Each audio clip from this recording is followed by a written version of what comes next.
नमस्कार, आप देख रहे हैं महोबा न्यूज़। हमारे साथ हैं आज आर्यावर्त बैंक के एजीएम सर श्री पवनवीर सहाय जी, जो महोबा क्षेत्रीय कार्यालय भ्रमण पर आज आए हुए हैं। आपकी विजिट है। सर, बहुत नमस्कार आपको बहुत और बहुत स्वागत है महोबा में आपका। महोबा में प्रथम आगमन हो। धन्यवाद धन्यवाद शर्मा जी, बहुत बहुत महोबा में आपका ये प्रथम आगमन है, बिल्कुल। बैंक में पहला आगमन है। पहला आगमन है। तो कैसा लग रहा है आपको? क्या महसूस कर रहे हैं आप? यहाँ की आबो हवा? बिल्कुल साफ सुथरी हवा, प्रदूषण मुक्त। ये तो अच्छा लगा है यहाँ पे। और रास्ते में भी आए थे तो क्रशर्स वगैरह देखे थे। तो एक ये विकास का क्षेत्र इधर ये भी एक है। और बाकी अगर हम कहें तो लखनऊ के जैसे शहर में आप कंजेस्टेड में रहते हुए जब यहाँ आते हैं तो वास्तव में एक अलग आनंद है यहाँ पे आने का। आर्यावर्त बैंक लगातार जो है अपने प्रयासों से नई नई ऊंचाइयों को छूता जा रहा है। तो ग्राहकों के लिए क्या विशेष सुविधाएं इस समय उपलब्ध करा पा रहे हैं आप? देखिए, ग्राहक तो हमारा सर्वोच्च स्थान प्राप्त है। ग्राहक ही हमारा भगवान है। और ग्राहक के लिए ही ये बैंक है। ये बैंक ग्रामीण बैंक है, बेसिकली रीजनल रूरल बैंक है। और अभी जो है वो हम लोग अभी 26 जिलों में कार्य कर रहे हैं। लेकिन नियर फ्यूचर आने वाले समय में ये पूरे प्रदेश में वन स्टेट वन आरआरबी के रूप में आने वाला है। और पूरे प्रदेश में एक ही क्षेत्रीय ग्रामीण बैंक रहेगा। आज भी हम जो सेवा कर रहे हैं वो कस्टमर की और मुख्य रूप से ग्रामीण कस्टमर की सेवा कर रहे हैं। तो जो ग्रामीण हमारा जो कस्टमर है उसको जो भी सुविधाएं चाहिए, चाहे डिपॉजिट से संबंधित हो चाहे एडवांस से संबंधित हो, वो सारी की सारी फैसिलिटीज हम लोग प्रदान करते हैं। कुछ ब्याज दर अन्य बैंकों से कुछ ज्यादा है? ब्याज दर हम लोग डिपॉजिट में ऑलमोस्ट उनके बराबर या उनसे थोड़ी सी ज़्यादा लगते हैं। लेकिन एडवांसेस में हमारी ब्याज दरें हमेशा कम रहती हैं उनसे। तो जो भी हमारे जो कस्टमर जो लोन लेने आते हैं उनको हमारी जो कॉम्पिटिटिव रेट्स हैं वो ज़्यादा बेटर लगते हैं। और ग्राहक सेवा हमारी वैसे भी बहुत अच्छी है अन्य बैंकों को देखते हुए। एग्रीकल्चर फाइनेंसिंग के अलावा और किस सेक्टर पे ज्यादा इस समय फाइनेंस कर रहे हैं आप? देखिए, ग्रामीण बैंक है तो हमारा मुख्य उद्देश्य तो गांव की सेवा करना है। तो ग्रामीण बैंक में जो हमारे किसान हैं वो हमारा मुख्य ग्राहक वर्ग है। आज हमारे जो ग्रामीण बैंक का जो भी एडवांसेस पोर्टफोलियो है उसमें से 83-84% केसीसी है। जी। लेकिन अभी क्या है कि हमारे साथ में जो है बहुत से व्यापारी वर्ग जुड़ रहे हैं, बहुत से अलग दूसरे टीचर्स हैं और भी लोग हैं जो लोग हमारे साथ जुड़ रहे हैं, तो उनके ऊपर भी हम लोग ध्यान दे रहे हैं। और उस ओर भी हमारा बहुत बड़ा काम चल रहा है। इधर हम लोगों ने यहाँ पे हाउसिंग लोन, व्हीकल लोन और क्या बोलते हैं एमएसएमई के एडवांसेस, इन पे जोर देना शुरू किया है। और ये पोर्टफोलियो धीरे धीरे बढ़ रहा है। इधर हम लोगों का ध्यान ज़्यादा जा रहा है। वैसे तो मुख्य उद्देश्य हमारा जो है वो किसानों की सेवा करना है। और किसानों का ही अधिकतम योगदान है हमारे लोन में। हाँ, अगर एग्रीकल्चर के अलावा लोन बटेंगे तो रेट ऑफ इंटरेस्ट में फायदा होगा, बैंक को प्रॉफिट भी बढ़ेगा। हाँ हाँ, वो तो है ही है। इस वजह से ऐसा चल रहा है। केसीसी क्योंकि मार्जिनल लोन है, कम ब्याज पे देते हैं हम लोग। वैसे भी हम लोग कम्पिटिटिव रेट्स रखे हैं हम लोगों ने, ऐसा कोई वो नहीं है। चाहे हाउसिंग लोन हो, चाहे व्हीकल लोन हो, चाहे कोई भी लोन हो, टीचर्स के भी लोन है, सारी बहुत ही कम्पिटिटिव रेट्स पे, मार्केट से बहुत सस्ते लोन है।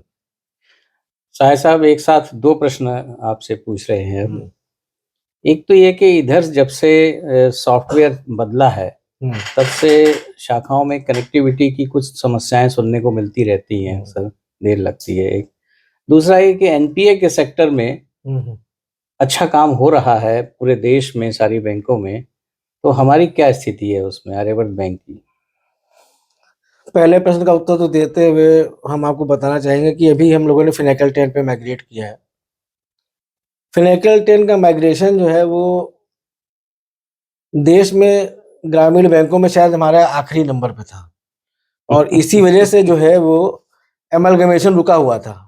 जो सरकार की योजना थी कि सबको एक प्लेटफॉर्म पे लाके ही जो है एमलगमेशन करना है, उस काम को आगे बढ़ाते हुए अब जब हमारा फिनेकल 10 हो गया उसके बाद ये एमलगमेशन की न्यूज़ आई है। जी। पहली बात तो ये है।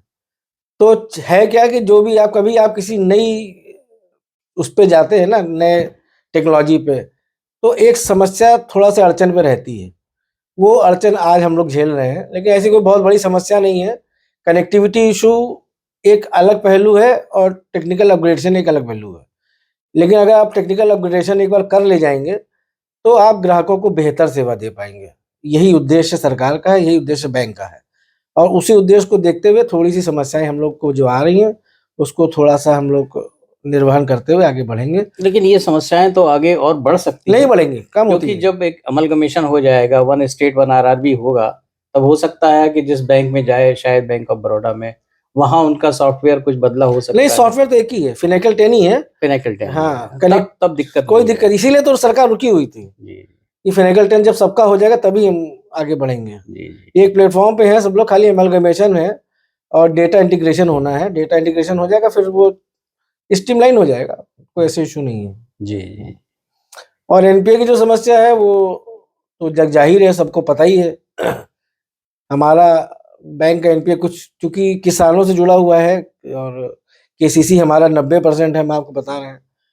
इसलिए जो है, और हमारे जो ये क्षेत्र है, ये थोड़ा सा बुंदेलखंड वाला इलाका, सूखाग्रस्त क्षेत्र रहता है यहाँ पे। जी, तो तो अक्सर यहाँ पे कुछ एनपी ज्यादा रहता भी है, क्योंकि किसानों को भी समस्याएं हैं पैसा जमा करने में।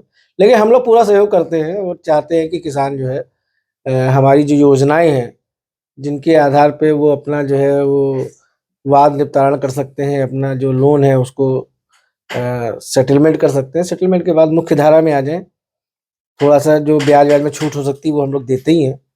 उस छूट के बाद वो अपना पुराना ऋण अदा करके नए ऋण को ले और प्रॉपरली काम करें, आगे बढ़ें। जितना आगे बढ़ेंगे, जब वो आगे बढ़ेंगे तो देश आगे बढ़ेगा, हम आगे बढ़ेंगे, बैंक आगे बढ़ेगा। यही हम लोग की योजना है। नए उद्यमियों के लिए एलाइड एग्रीकल्चर में कुछ स्कीम्स हैं क्या, बैंक की ओर से या स्पॉन्सर्ड?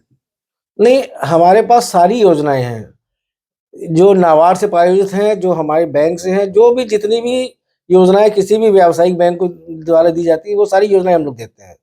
एलाइड सेक्टर में एग्रीकल्चर इम्प्लीमेंट्स हैं, ट्रैक्टर है, सब ये हार्वेस्टर हैं, सारे लोन हम लोग करते हैं। ऐसा कोई भी लोन ऐसा नहीं जो हम लोग नहीं करते। जी जी। तो अमलगमेशन का जो प्रोसेस है, वो जहाँ तक सूत्रों की माने तो स्टेट गवर्नमेंट का भी अप्रूवल हो गया है उसमें, और हो सकता है 1 अप्रैल से शायद जी। नया बैंक बन जाए। तो हम लोग अभी आर्यवर्त में हैं, तो एक नए बैंक में जाएंगे। तो आमतौर पे ये होता है कि जो बैंक जिस बैंक में मर्जर होता है उसका अपर हैंड होता है। तो बैंक ऑफ बड़ौदा का अपर हैंड रहेगा, निश्चित रूप से रहेगा। तो हमारे स्टाफ को क्या कुछ इसमें सेकंड सिटीजनशिप के रूप में तो नहीं महसूस करना पड़ेगा? ये अमलगमेशन पहली बार नहीं हो रहा है। इसके इसीलिए पहले तो पूछ नहीं, ये हम लोगों के लिए हो सकता है कि जो आर्यवर्त फैमिली है, जो हम लोग की पुरानी फैमिली है, जी जी क्योंकि हम लोग शुरू से बैंक ऑफ इंडिया के स्पॉन्सर में रहे हैं, स्पॉन्सरशिप हमारे पास हमेशा रही है। अदरवाइज देखिए तो आप जैसे इलाहाबाद यूपी, जो अष्टवाइल इलाहाबाद यूपी ग्रामीण बैंक है, या अष्टवाइल श्रेयस ग्रामीण बैंक है, ये सब दूसरे स्पॉन्सर बैंक थे। तो ऐसा कोई दोहरा व्यवहार नहीं होता है बैंकों में। ये बेसिकली अमलगमेशन है, मर्जर नहीं है। निकट भविष्य में लोक अदालत लगने जा रही है, तो इसमें क्या संदेश देना चाहेंगे सर?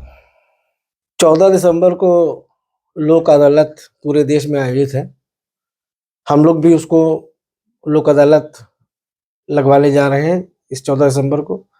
सभी क्षेत्रवासियों से हमारा आग्रह है कि उनका अगर खाता काफ़ी समय से लंबित है, वो खाते में पैसा जमा नहीं कर पाए हैं, पारिवारिक समस्याओं से या फिर स्वास्थ्य की समस्याओं से या किसी भी प्रकार की समस्या, तो बैंक उनको अधिक से अधिक छूट देने का प्रयास करेगा और चाहेगा कि वो अपना पुराना खाता कम से कम पैसा जमा करके अधिक से अधिक छूट का लाभ लेते हुए जमा करें और मुख्य धारा में सम्मिलित हों। यही हमारा एक सभी से आग्रह है। तो ये थे सहाय सर, जो आर्यवर्त बैंक के एजीएम हैं मौजूद में। आज हमसे इन्होंने बहुत अच्छी बातचीत की है। सहाय साहब, हमसे बात करने के लिए बहुत धन्यवाद। बहुत बहुत धन्यवाद आपका और आपका महोबा में स्वागत, अभिनंदन धन्यवाद, और धन्यवाद सब कुछ। नमस्कार। आप नमस्कार। देखते रहिए महोबा न्यूज़।